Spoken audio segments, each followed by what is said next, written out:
안녕하세요. 연애 코치랩입니다. 우리는 늘 같은 질문을 던지곤 합니다.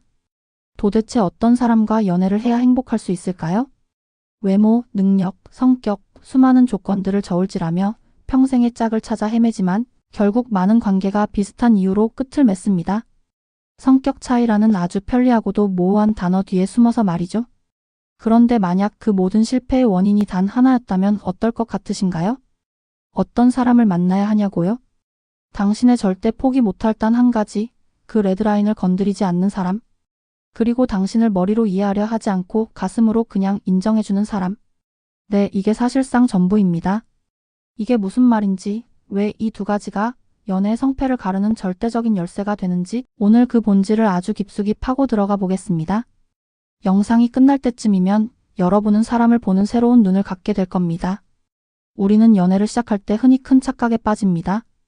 나와 얼마나 많은 부분이 잘 맞는지를 중요하게 생각하는 경향이 있습니다. 취미가 같고, 좋아하는 영화 장르가 비슷하고, 즐겨 듣는 음악 플레이리스트가 겹치면 운명이라고 생각하죠. 물론 그런 공통점들은 관계 초반에 유대감을 형성하고 대화를 풍요롭게 만드는 아주 좋은 윤활유 역할을 합니다.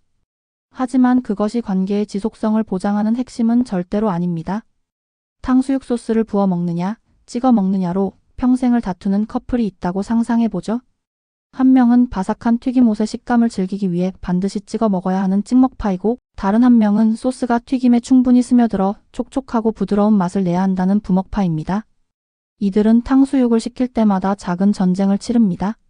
하지만 이들이 과연 탕수육 때문에 헤어질까요? 아닐 겁니다. 오히려 아휴, 이 부먹파 양반 또 시작이네 하면서 서로 놀리고 장난치며 그 다름을 즐길 수도 있습니다. 오늘은 내가 양보해서 밥만 부어줄게라며 타협점을 찾을 수도 있고요. 이처럼 대부분의 다름은 맞춰갈 수 있는 영역에 속합니다. 저는 공포 영화를 못 보지만 상대방은 공포 영화 마니아일 수 있습니다. 그럼 저는 그가 영화를 보는 동안 옆에서 조용히 책을 읽거나 이어폰을 끼고 다른 영상을 볼 수 있죠. 함께 있지만 각자의 시간을 존중하는 법을 배우는 겁니다. 저는 여행 갈 때 즉흥적으로 발길 닿는 대로 다니는 걸 좋아하지만 상대방은 분 단위로 계획을 세워야 마음이 편한 사람일 수 있습니다. 그럼 여행 전에 큰 틀만 함께 정하고 현지에서는 하루 정도 각자 원하는 스타일로 여행을 즐겨보는 자유시간을 가질 수도 있습니다. 이런 것들은 관계를 위협하는 암초가 아니라 오히려 서로를 더 깊이 알아가고 새로운 즐거움을 발견하게 하는 탐험의 기회가 됩니다. 이것이 바로 우리가 아는 맞춰가는 과정의 즐거움입니다. 그런데 말입니다. 이 세상에는 절대로 맞춰갈 수 없는 타협 자체가 불가능한 영역이 존재합니다. 저는 이것을 절대선 혹은 레드라인이라고 부릅니다. 이 레드라인은 사람마다 다릅니다. 그리고 이 레드라인이 서로 맞지 않으면 다른 모든 것이 완벽하게 들어맞아도 그 관계는 결국 파국으로 치닫게 됩니다. 탕수육 소스 따위와는 비교도 안 되는 그 사람의 정체성과 신념의 가장 깊은 곳에 자리한 가치관이기 때문입니다. 예를 들어 어떤 사람에게는 남녀 사이에 친구는 없다는 것이 평생을 통해 얻은 절대적인 신념일 수 있습니다. 이 사람은 자신의 연인이 이성 친구와 단둘이 밥을 먹거나 밤늦게까지 연락하는 것을 절대로 용납할 수 없습니다. 이것은 상대를 구속하려는 집착이나 의심과는 다른 차원의 문제입니다. 그 사람의 세상에서는 연인 관계의 신뢰라는 성이 이성과의 사적인 교류, 차단이라는 단단한 벽으로 둘러싸여 있어야만 안전하게 유지되는 겁니다. 이 벽에 작은 균열이라도 생기면 성 전체가 무너질 수 있다는 공포를 느끼는 거죠. 그런데 그의 연인은 남녀 사이에도 얼마든지 순수한 친구 관계가 가능하다고 믿는 사람입니다. 이 사람에게 이성 친구들은 연애를 시작했다고 해서 갑자기 끊어내야 할 존재가 아니라 오랜 시간 추억을 공유해온 소중한 인연들입니다. 연인이 이성 친구와의 만남을 반대하면 그것은 자신의 인간관계와 과거까지 부정당하는 듯한 모욕감과 부당함으로 다가옵니다. 이해를 하려고 해도 할 수가 없습니다. 서로의 세계관이 충돌하는 겁니다. 이런 커플은 어떻게 될까요? 처음에는 사랑의 힘으로 서로를 바꿔보려고 노력할 겁니다. 한 명은 불안감을 애써 억누르며 이성 친구와의 만남을 허락해보려 하고 다른 한 명은 친구들에게 연인의 입장을 설명하며 만남을 줄여보려 하겠죠. 하지만 그럴수록 서로에게 생채기만 날 뿐입니다.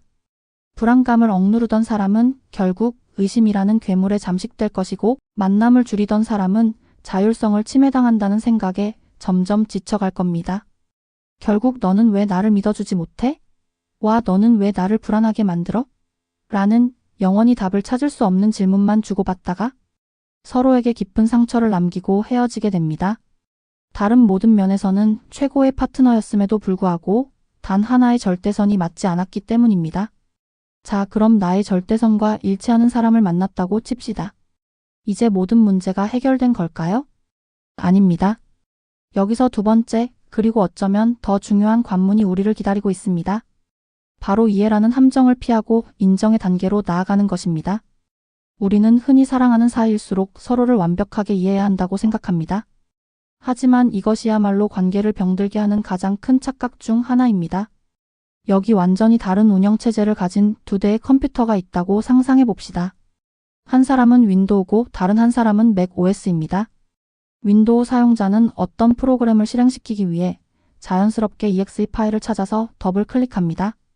그것이 윈도우의 작동 방식이니까요. 그런데 맥 사용자에게 왜 exe 파일을 실행하지 않느냐고, 왜 컨트롤 알트 딜리트를 눌러서 작업 관리자를 켜지 않느냐고 묻는다면 어떨까요? 맥 사용자는 그 질문 자체를 이해할 수 없을 겁니다.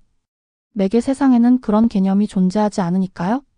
이때 윈도우 사용자가 맥을 이해하려고 시도한다면 어떤 일이 벌어질까요? 그는 자신의 윈도우 논리로 맥의 시스템을 분석하려 들 겁니다. 왜 시작 버튼이 없어? 왜 파일 경로가 이런 식이야? 이건 비효율적이야? 내 방식이 훨씬 합리적이야? 라며 상대방의 방식을 자신의 기준으로 평가하고 바꾸려 할 겁니다. 당연히 맥은 윈도우의 명령어를 알아듣지 못하고 둘 사이에는 충돌과 오류 메시지만 가득하게 되겠죠. 관계도 마찬가지입니다.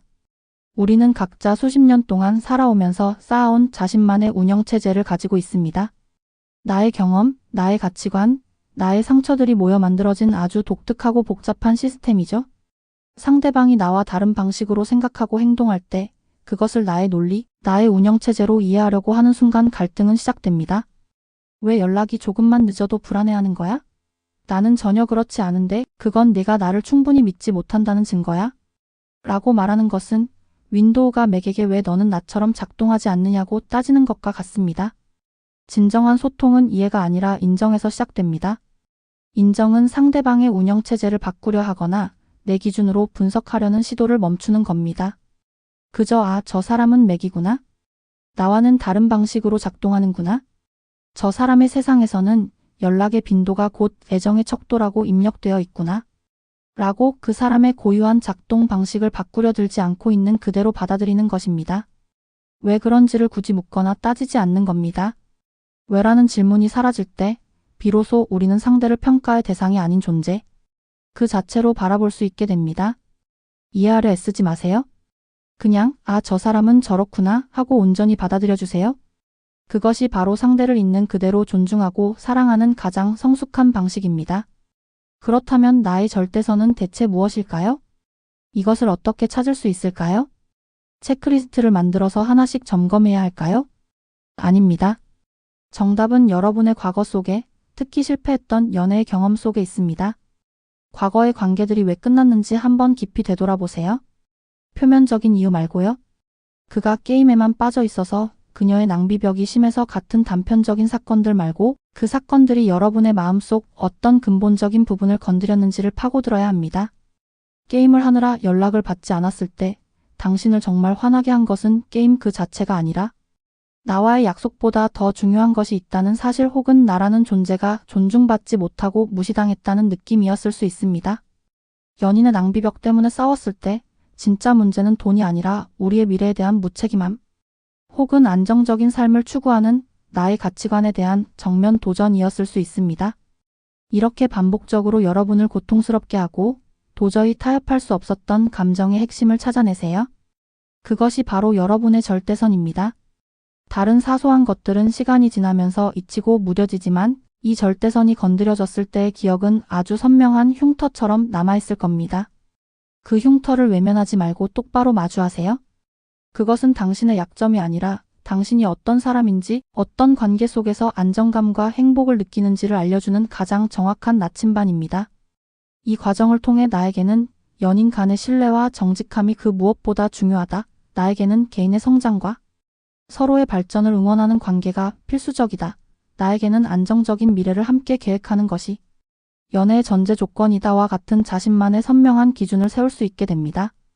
이 기준이 명확해지면 더 이상 불필요한 관계의 시간과 감정을 낭비하지 않게 됩니다. 당신의 절대선을 처음부터 존중해주는 사람을 알아볼 수 있는 지혜가 생기기 때문입니다.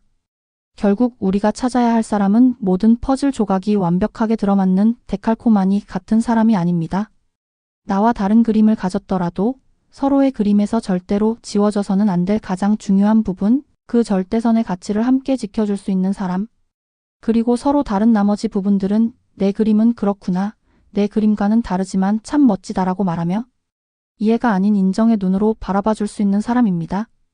이 두 가지 원칙, 나의 절대선을 알고 그것이 맞는 사람을 만나는 것, 그리고 서로의 다름을 이해하려 하지 않고 온전히 인정해주는 것.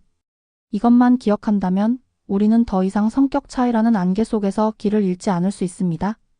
수많은 다름 속에서도 서로의 핵심을 단단히 붙잡고 평생을 함께할 수 있는 안정적이고 성숙한 관계를 만들어 나갈 수 있을 겁니다. 여러분은 어떠신가요? 과거의 연애를 무너뜨렸던 혹은 지금의 관계를 단단하게 지켜주고 있는 여러분만의 절대선은 무엇인가요? 다른 건 몰라도 이것만은 양보할 수 없다 하는 것이 있다면 댓글로 공유해주세요. 정답은 없으니 솔직하게 이야기 나누다 보면 미처 몰랐던 자신의 모습을 발견할 수도 있고 다른 사람들의 지혜를 통해 관계를 보는 시야를 넓힐 수도 있을 겁니다. 서로의 경험을 나누는 소중한 공간이 되었으면 합니다. 지금까지 여러분의 행복한 연애를 진심으로 응원하는 연애 코치랩이었습니다. 감사합니다.